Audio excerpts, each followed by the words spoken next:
اعوذ باللہ من الشیطان الرجیم، بسم اللہ الرحمن الرحیم۔ ویلکم ناظرین میری آس ٹی وی۔ تو آج ہم جس نبی علیہ السلام کا ذکر فرما رہے ہیں وہ ہے حضرت اسحاق علیہ السلام۔ حضرت اسحاق علیہ السلام اللہ تعالیٰ کے برگزیدہ نبی اور حضرت ابراہیم علیہ السلام کے لخت جگر تھے اور حضرت اسماعیل علیہ السلام کے بھائی تھے۔ جب نمرود بادشاہ نے ابراہیم علیہ السلام کے تمام تر اصلاح کی کوششوں کو رد کر دیا اور آخرکار اپنے لوگوں کے ساتھ اللہ تعالیٰ کے عذاب میں نیست و نابود ہو گیا، تو اللہ تعالیٰ کے حکم سے حضرت ابراہیم علیہ السلام نے شہر بابل سے ہجرت کی۔ اس کا ذکر سورہ عنکبوت میں اس طرح آتا ہے: تو ایمان لائے ان پر لوط اور کہا ابراہیم نے کہ میں ہجرت کرنے والا ہوں اپنے رب کی طرف، بے شک وہی غالب حکمت والا ہے، اور ہم نے اسے عطا فرمائے اسحاق جیسا بیٹا، اور ہم نے رکھ دی اس کی اولاد میں نبوت اور کتاب، اور ہم نے ان کو ان کی جانثاری کا اجر دنیا میں عطا فرمایا، اور بے شک وہ آخرت میں صالحین میں شامل ہوں گے۔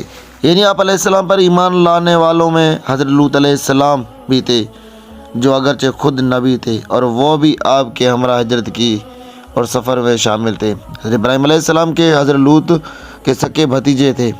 ان آیت مبارک میں یہ بتایا جا رہا ہے کہ حضرت ابراہیم علیہ السلام نے ان سے فرمایا کہ اب چونکہ نمرود اور اس کی قوم پر اللہ تعالیٰ کا عذاب نازل ہو چکا ہے، چنانچہ اب یہاں سے ہجرت کا حکم آیا ہے۔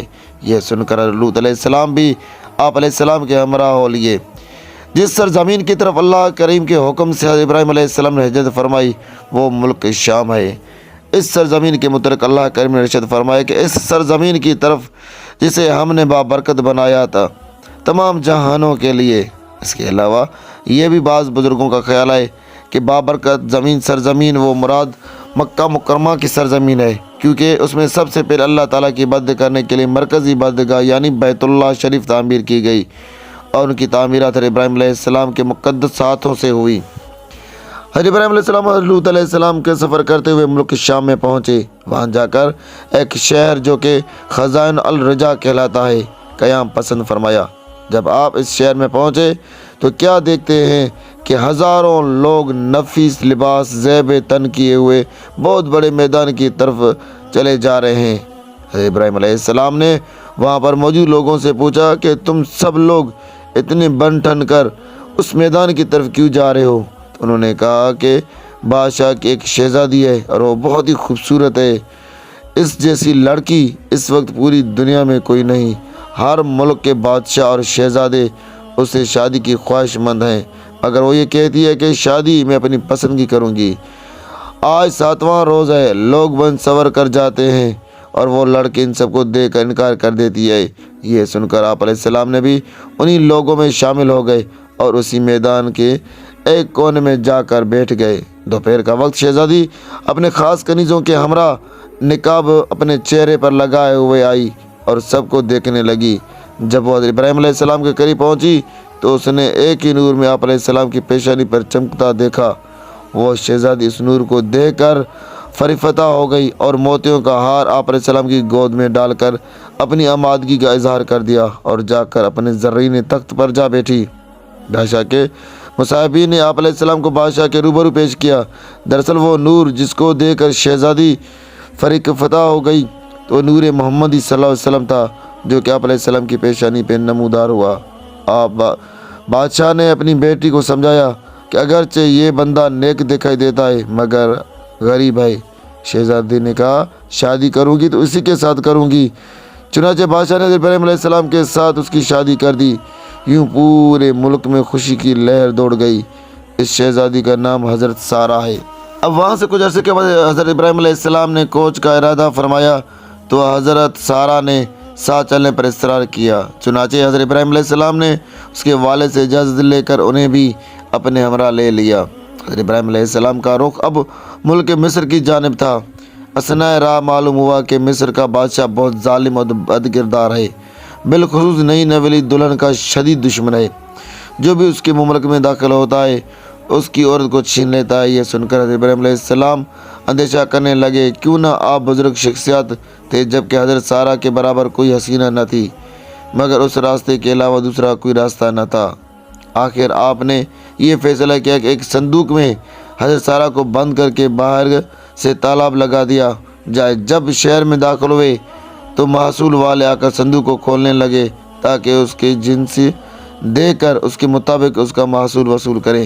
آپ علیہ السلام نے فرمایا کہ صندوق مت کھولو، تم جو کہو گے میں محصول ادا کروں گا، مگر وہ نہ مانے اور صندوق کا تالا توڑ دیا۔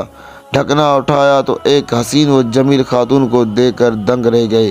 جب محصول والے آپ علیہ السلام کو اور حضرت سارہ کو لے کر اس بادشاہ کے پاس پہنچے تو بادشاہ نے آپ علیہ السلام سے پوچھا، یہ خاتون تمہاری کیا لگتی ہے؟ آپ علیہ السلام نے فرمایا کہ یہ میری دینی بہن ہے۔ یہ سن کر بادشاہ بولا، تم اپنی بہن مجھے دے دو۔ آپ علیہ السلام نے فرمایا، یہ اپنی مرضی کے آپ مالک ہے۔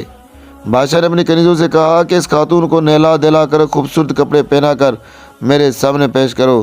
جب ایسا ہی کیا گیا تو اس نے دست درازی کی کوشش کی۔ جو ہی اس نے حضرت سارہ کی طرف اپنا ہاتھ بڑھایا تو اللہ تعالیٰ کے حکم سے اس کا ہاتھ شیل ہو گیا۔ اللہ تعالیٰ کے حکم سے حضرت ابراہیم علیہ السلام یہ سب کچھ اپنی آنکھوں سے دیکھ رہے تھے، یعنی تمام حجاب اٹھا لیے گئے۔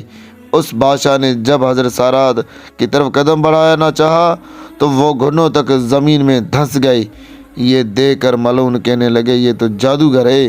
حضرت سارہ نے اس کو فرمایا کہ اے بدبخت، میں ہرگز جادوگر نہیں ہوں، مگر میرا شوہر اللہ تعالیٰ کا مقرب ہے اور یہ سب کچھ میرے خاوند کی دعا کا نتیجہ ہے۔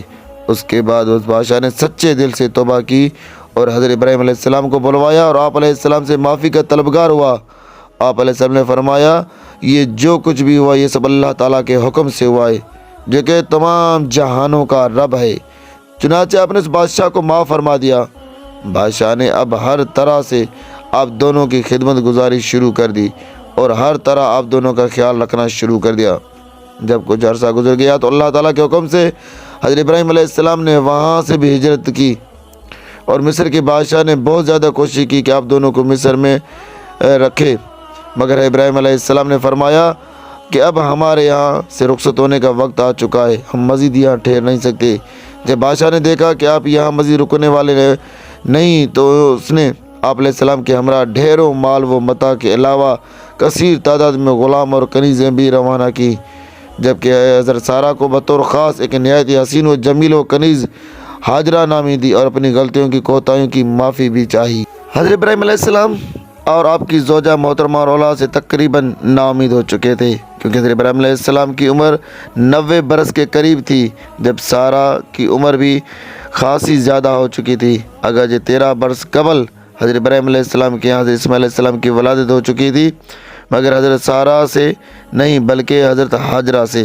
اس لیے حضرت سارہ اکثر اولاد نہ ہونے کے سبب فکر مند رہا کرتی تھی۔ بیان کیا جاتا ہے کہ حضرت ابراہیم علیہ السلام کبھی تنہا کھانا تناول نہیں فرمائے۔ ایک مرتبہ یوں ہوا کہ لگاتار 7 روز ہو گئے، ایک بھی مسافر ادھر نہیں آیا۔